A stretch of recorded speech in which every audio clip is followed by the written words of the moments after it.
C'est un meal d'abord local, purement local. D'abord à partir de sa composition, composé de l'haricot, de l'huile rouge qui est purement locale et aussi de la farine de maïs. J'adore. Mais bon, que tout le monde aime quand même. Parce que la préparation ne dure pas trop. Vous n'avez pas besoin de payer assez de choses pour pouvoir le préparer. Avec la djongoli que les gens se vendent aujourd'hui, ça ne donne pas la saveur. Si c'est moi-même qui ai préparé ça à la maison, je mange ça proprement. Quand on prépare le djongoli, moi je le mange plus tôt. Surtout quand c'est avec de l'huile rouge. Tu peux pas, tu manges le matin, tu peux rester comme ça jusqu'au soir. Il suffit juste de prendre de l'eau.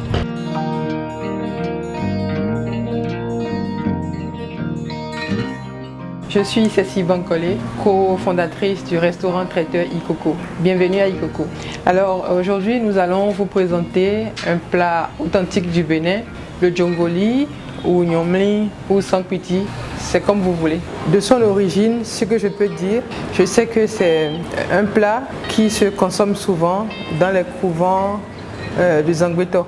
Donc c'est un plat très prisé là-bas, il paraît, j'y suis jamais allée, c'est ce que j'ai eu dire. Et je sais aussi que déjà toute petite, ça faisait partie des plats que nos parents nous faisaient à la maison et ça faisait partie des plats traditionnels qui faisaient l'unanimité.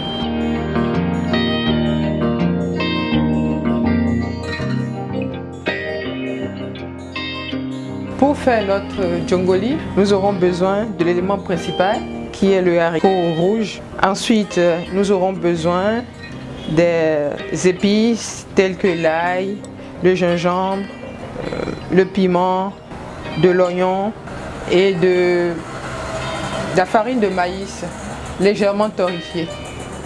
Nous aurons également besoin de petits poissons qui vont relever le goût, de l'huile rouge et un peu de dja qui est une friture de tomates. Après le tri de nos haricots, nous les avons lavés, nous les avons mis à cuire avec de l'eau pendant une bonne heure. Et après cuisson, vous devez avoir des haricots bien tendres. J'ajoute un peu de gingembre moulu. En préparation, j'ajoute de l'oignon.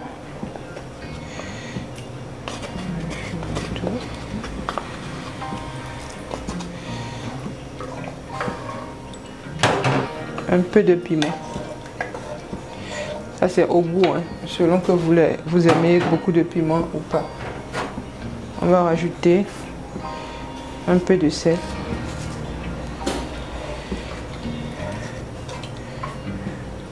On va y ajouter les petits poissons séchés pour leur laisser le temps de bien ramollir.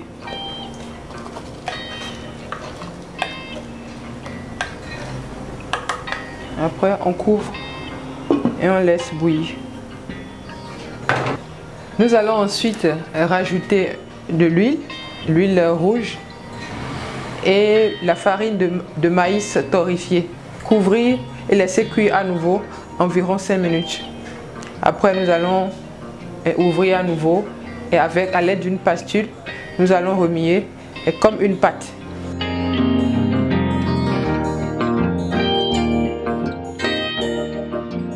L'avantage de cuire dans ces genres de marmites, c'est qu'elles sont écologiques et nous épargnent bien des maladies.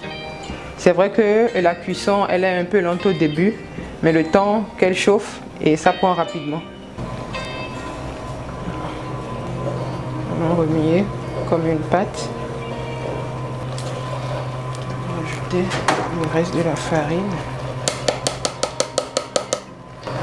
En refroidissant, notre djongoli va durcir encore davantage. Donc il est important de ne pas y mettre beaucoup de farine. Sinon, au goût, ça va altérer la qualité du goût.